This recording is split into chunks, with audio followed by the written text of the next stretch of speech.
Kanchipuram వకుడా silks నాణ్యత మా ప్రాధాన్యత. మదీనాగూడ, మియాపూర్, హైదరాబాద్ లో త్వరలో శుభారంభం.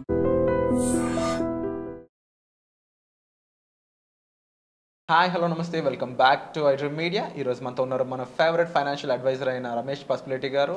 సో సార్తో ఈరోజు ఎటువంటి స్టాక్స్ ఇన్ ఫ్యూచర్ బాగా ట్రెండ్ అవ్వబోతున్నాయి, మార్కెట్ ఫాల్ అవ్వగానే ఎటువంటి స్టాక్స్లో పుష్ ఎక్కువ రాబోతుంది అనేది తెలుసుకుందాం.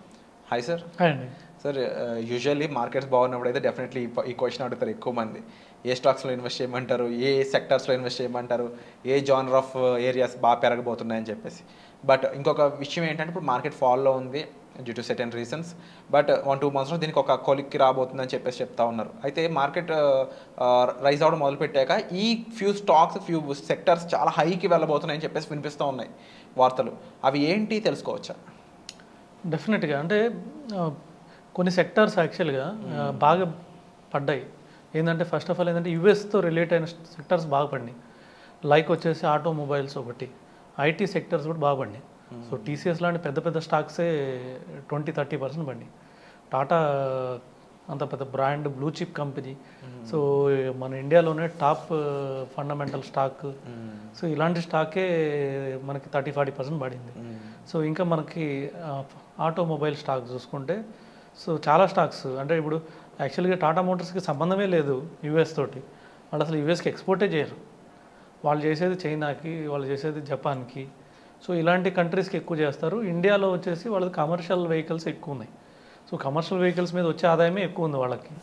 అయినా కూడా ఆ స్టాక్స్ బాగుపడినాయి. టాటా మోటార్స్ ఎక్కడ 1100 నుంచి 690, 670కి పడిపోయింది. సో ఇలాంటి స్టాక్స్ కానివ్వండి, కొన్ని ఫార్మా స్టాక్స్ ఉన్నాయి. అంటే అసలు యాక్చువల్గా ఎప్పుడు ట్రంప్ వచ్చినా కానీ ఫార్మా స్టాక్స్ పడతాయి, ముందు భయపడిపోతారు ఎందుకో. ఎందుకంటే ఫార్మాకి సో మన ఇండియా కన్నా వాళ్ళ బిజినెస్ ఎక్కువ యూఎస్తో చేస్తారు.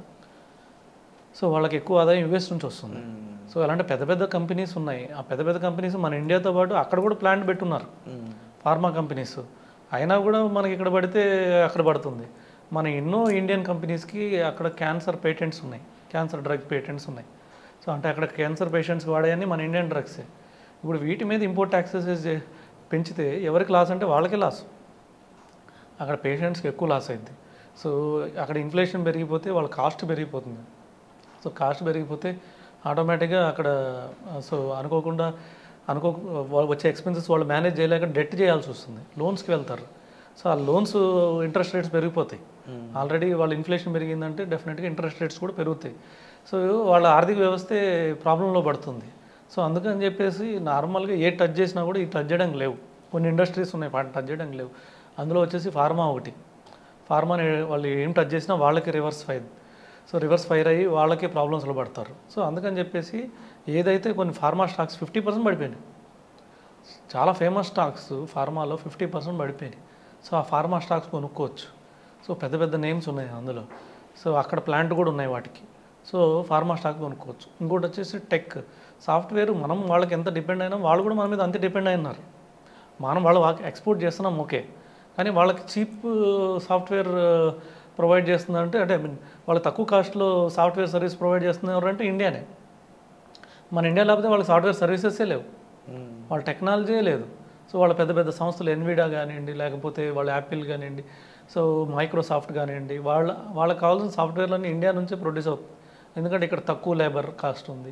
సో దీనివల్ల ఏంటంటే మన మీద ఎక్కువ ఆధారపడుతుంటారు వాళ్ళు. సో ఇవన్నీ వాళ్ళు రేట్స్ పెంచితే వాళ్ళే లాస్లో పడతారు. సో అందుకని ఇలాంటి స్టాక్స్ కూడా బాగా పడినాయి. మనకు తెలిసే 30-40% పెద్ద పెద్ద పేర్లు కూడా పడినాయి. సో ఇవి కొన్ని యాడ్ చేసుకోవచ్చు. సో తర్వాత వచ్చి కన్జంప్షన్. నెక్స్ట్ థీమ్ వచ్చేసి కన్జంప్షన్ అంటే సో మనకు తెలిసింది అంటే మనం వీటిలో అన్నీ వస్తాయి. యాక్చువల్గా మనం వాడే గ్రాసరీస్ దగ్గర నుంచి, తర్వాత పెట్రోలియం ప్రొడక్ట్స్ దగ్గర నుంచి, సో డిస్క్రిషనరీ స్పెండింగ్ ఉంది అంటే కార్స్ దగ్గర నుంచి. సో ఏమవుతుందంటే మనం రేపు ట్యాక్సెస్ తగ్గినాయి అనుకోండి, నెక్స్ట్ క్వార్టర్ 2025-26 ట్యాక్సేషన్ ఇయర్ వచ్చిన దగ్గర నుంచి డెఫినెట్గా మన ఒక్కొక్కరికి అమౌంట్ తగ్గుతుంది. అంటే 1 లక్ష రూపాయల నుంచి 2 లక్షలు 3 లక్షలు వాళ్ళ ఇన్కమ్ బట్టి వాళ్ళకి ట్యాక్స్ అవుతుంది. అదంతా ఏం చేస్తారంటే వాళ్ళు డిస్క్రిషనరీ స్పెండింగ్ చేస్తారు. అంటే ఏం చేస్తారంటే కార్స్కి డౌన్ పేమెంట్లు చేస్తారు. కార్లకు డౌన్ పేమెంట్ చేసినప్పుడు ఏమవుతుంది, కార్ సేల్స్ పెరుగుతాయి. కార్ సేల్స్ పెరిగినప్పుడు కార్ స్టాక్స్ పెరుగుతాయి. సరే కార్ స్టాక్స్ పెరిగితే అందరితో సరిపోదు. ఇప్పుడు నాకు 1 లక్ష రూపాయలు మిగిలింది, 2 లక్షలు మిగిలింది, 3 లక్షలు మిగిలింది. ఈ 3 లక్షల కారు వస్తుంది అంటే రాదు. సో దానికి మనం ఏం చేయాలి, లెవరేజ్ తీసుకుంటారు, అందరు అప్పు తీసుకుంటారు. సో సపోజ్ 3 లక్షలు డౌన్ పేమెంట్ కట్టారనుకోండి, 3 లక్షలు మిగిలిందంటేనే వాళ్ళు 30 lakhs ఇన్కమ్ ఉన్నవాళ్ళు ఉంటారు. 30 lakhs ఇన్కమ్ ఉన్నవాళ్ళు డెఫినెట్గా కారు కూడా ఒక 20-30 lakhsలో కారు కొంటారు. అంటే వాళ్ళు 3 lakhs డౌన్ పేమెంట్ చేస్తే ఇంకో 15 lakhs లోన్కి వెళ్తారు. అవును. అంటే 15 lakhs లోన్కి వెళ్ళారంటే డెఫినెట్గా బ్యాంకింగ్, ఫైనాన్స్ సెక్టర్ బాగా పెరుగుతాయి. సో వాళ్ళ బుక్స్ అన్నీ పెరిగిపోతాయి. సో అలాగే సపోజ్ 2 lakhs మిగిలిన వాళ్ళు 20 lakhsలో ఉంటారు. సో వాళ్ళు 2 lakhs డౌన్ పేమెంట్ చేశారంటే 15 to 20 lakhs కారు వెళ్తారు. సో అది కూడా బ్యాంక్స్కి లాభమే. సో ఎన్బిఎఫ్సిస్ కానివ్వండి, ఇలాంటి ఫైనాన్స్ సెక్టర్ బాగా ఉండబోతుంది. ఆ స్టాక్స్ కూడా బాగుండి.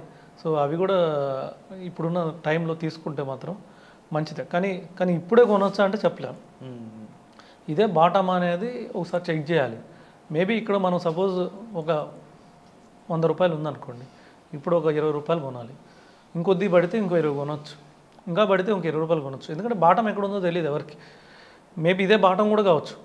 ఇక్కడ నుంచి కొద్దిగా సపోర్ట్ తీసుకొని వెళ్ళిపోవచ్చు. ఎఫ్ఐఎస్ బయింగ్ వచ్చింది అనుకోండి, సడన్గా వాళ్ళకి సపోజ్ ఇక్కడ వాల్యూ కనపడింది, ఇక్కడ అండర్ వాల్యూడ్ ఉన్నాయి, ఫార్మా స్టాక్స్ బాగుపడినాయి, ఐటీ స్టాక్స్ పడినాయి. సో ఇవన్నీ ఫ్యూచర్ బాగుంటుంది. ఇప్పుడు ఇండియన్ మార్కెట్ ఒక ఆపర్చునిటీ కింద కనిపించవచ్చు అంటారా ఎఫ్ఐఎస్? డెఫినెట్గా అమెరికన్ మార్కెట్ కూడా కాస్త అతలకుతలం అవుతుందనే వార్తలు వినిపిస్తున్నాయి. అవును, ఆల్రెడీ వాళ్ళ ఇన్ఫ్లేషన్ అంటే ఈ రిజల్ట్స్ అన్నీ వాళ్ళకి తాత్కాలికంగా వాళ్ళకు కూడా ఇబ్బందే.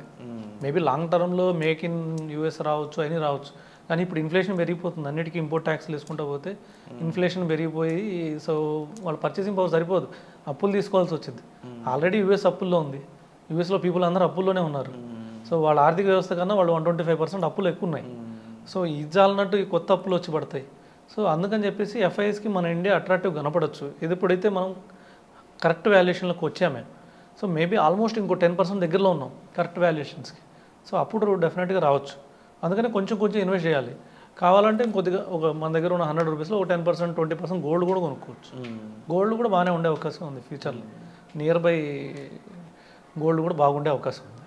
సో ఇప్పుడున్న టైంలో కాస్త గోల్డ్ మీద ఇన్వెస్ట్మెంట్ అనేది ఎంతో కొంత బెటర్ అనొచ్చు. కొంచెం అంటే స్టాక్స్ బాగా అండర్ వాల్యూడ్లో ఉన్నాయి, ఇది కూడా మంచిదే. మన దగ్గర ఒక 100 రూపాయలు ఉందనుకుంటే ఒక 20 రూపీస్ గోల్డ్, ఒక 50 రూపీస్ స్టాక్స్, ఇంకో మీరు ఒక హుక్ పాయింట్ పెట్టారు సార్, ఏ క్షణమైనా మార్కెట్లో అవ్వచ్చు అని చెప్పి. డెఫినెట్గా ఎందుకంటే కనిపిస్తుంది అండర్ వాల్యుయేషన్కి వస్తున్నాం స్టాక్స్. కానీ మనం ఇప్పుడు యూఎస్ వల్లే పడుతున్నాం, ఎఫ్ఐఎస్ వెళ్ళిపోతున్నారు.